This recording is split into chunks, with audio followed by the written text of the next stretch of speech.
The Armenian literary historian Hagop Oshagan classifies Siamanto among the generation of writers who created the aesthetic literary movement.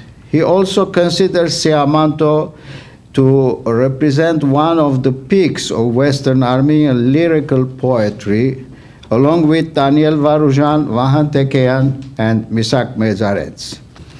Siamanto dedicated his literature entirely to the sufferings of Armenian people and its rise against tyranny.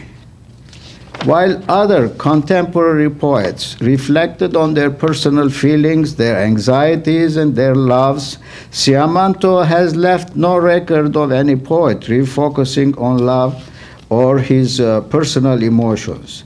Rumor has it that at one point in his life he has destroyed his youthful creations which featured his love and intimate sentiments, to leave only in his legacy poetry dedicated to the Armenian people, its struggles, its suffering, its hopes, and its future.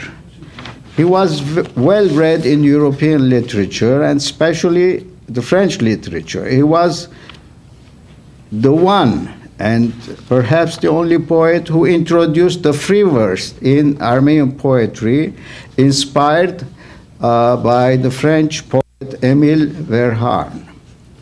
He led a nomadic life until he met his tragic death in the hands of the Ottoman Turks. Siamanto was born in 1878 in the town of Agan. Agan is one of the cradles of Armenian bards, minstrels, who were famous through the Middle Ages, and we have Agna Hayrenner, most of them by anonymous poets who used to create and roam from one village to the other, reciting their creations. And Siamanto, in a way, is the modern successor of those Agan troubadours or minstrels, who was born in, as I said, in 1878 on Agan, which is on the banks of Euphrates. He lived in his town until the age of 14. Siamanto came from a middle-class family. He moved to Constantinople in 1891, where he continued his studies in the Berberian Institute. Retios Berberian was a great teacher, writer, instructor, and there are many prominent poets like Indra, Vahan Tekeyan, who have been trained at Berberian school. Technically, it was a high school in modern terms, but it gave great poets and writers to the Armenian people. He graduated in 1896 during the same year of the bloody Hamidian massacres. Like many other intellectuals, he fled the country for fear of persecution, and he ended up in Egypt. In 1897, he moved to Paris and enrolled in literature at the prestigious Sorbonne University. He was captivated by philosophy and Middle Eastern literature. He had to work various jobs pursuing his studies because of his hard financial situation. He developed many ties with well-known Armenian personalities in Paris. He enjoyed reading in French, Armenian, and he read many of the best works of his time. From Paris, he moved to Geneva in Switzerland, and he worked for the newspaper Troshak Journal, which was the organ of the Armenian Revolutionary Federation. His first poetic works were published in this newspaper under the headlines of Tutsaz Noren, in English maybe heroically, and Aspedin Yerka, the Knight's Song. The paper was established outside the Ottoman Empire so that it could freely criticize the Turkish authorities and to try to get international attention for the plight of the Armenians. Siamanto joined the cause and truly believed in an Armenia free of Turkish oppression. Henceforth, many of his works and poems were highly nationalistic. In 1904, Siamanto fell ill, coming down with a case of pneumonia. But many of his student friends at that time believed that he had some lung disease. He was treated in Geneva, and there are some interesting passages in the memoirs of Rupen Sevag, where he describes Siamanto very skinny, and every time he visited the doctor to check his weight, he used to carry books in his pockets to cheat the doctor that he was gaining weight. For the next 4 years, he lived in various European cities such as Paris, Zurich, Geneva. In 1908, along with many other Armenians, he returned to Constantinople. The reason was that the Ittihadists had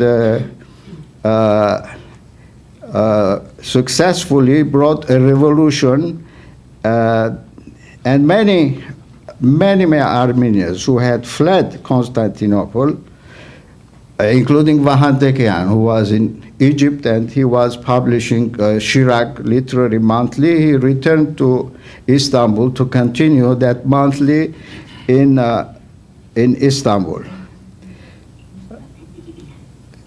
The people, especially the intellectuals, were truly duped because the slogan for the new revolutionaries was the very same slogan that the French Revolution had proclaimed: égalité, fraternité et liberté, freedom for everybody. And indeed, from 1908 to 1914, Armenians in Istanbul thrived, especially Armenian culture and Armenian literature. And when they celebrated the anniversary of the founding or the discovery of the Armenian letters, some intellectuals report that Talat Pasha himself had tears in his eyes. I don't know what those tears meant. Eventually, one of his famous works, which was translated into English, was Garmir Lurer Paregames, or Bloody News from My Friend. His works comprise of the following volumes: Heroically, Tüzaznoren, which was published in 1902 in Paris. It was a book about the hardship of Armenians living under the harsh Ottoman rule. In it, Siamanto encouraged the youth to stand up for their rights and demand equality and justice. Next book is Hokevarki Huysi Chaher. In English, maybe we can translate Torches of Spiritual Behavior and Hope. Was released in 1907, described in stunning detail scenes of massacres, blood, and pain. He portrayed the deep thoughts and the feelings of the victims and their daily torment. As I said, the next book was Bloody News from My Friend, Garmir Lurer Paregames, was written right after the massacre of Adana, 1909. It is a poetic work reflecting the pain the author felt for his fellow countrymen.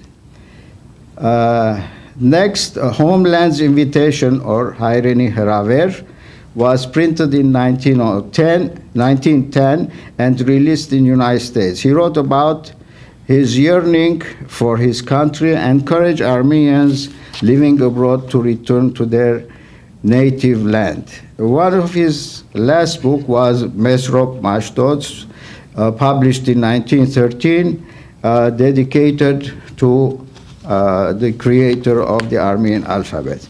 Siamanto was a pioneer in Armenian poetry. His style was new and unique, and the methodology was very personal.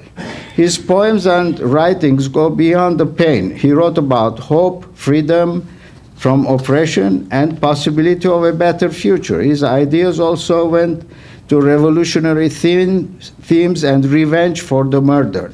Siamanto had two sides to his writing, one of lamentation and the other of resistance. It is from this ideology of resistance that his revolutionary beliefs emerge. He was convinced that the road to salvation for his people was through armed struggle. He was hoping to ignite revolutionary generation of Armenians. In 1910, Siamanto moved to the United States and found employment at Hyrenic Weekly.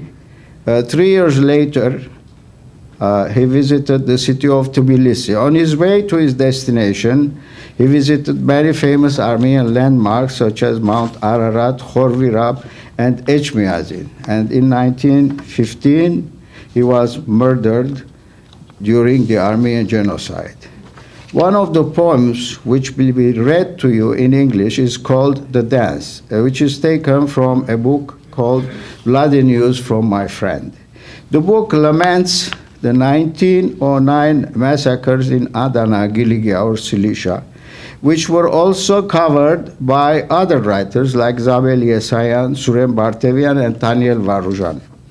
Upon reading letters by Dr. Diran Balakian, who was sent to Adana from Istanbul to help the victims, Siamanto was inspired to write his book of poems full of horrors. Dr. Balakian's grandson, the poet Peter Balakian, has translated these poems into English. It is a daunting task to translate Siamanto's poetry in any other language because of his convoluted and effervescent style, illuminated by the lightning of imagery and empowered by a dynamic torrent of newly coined poetic adjectives and adverbs.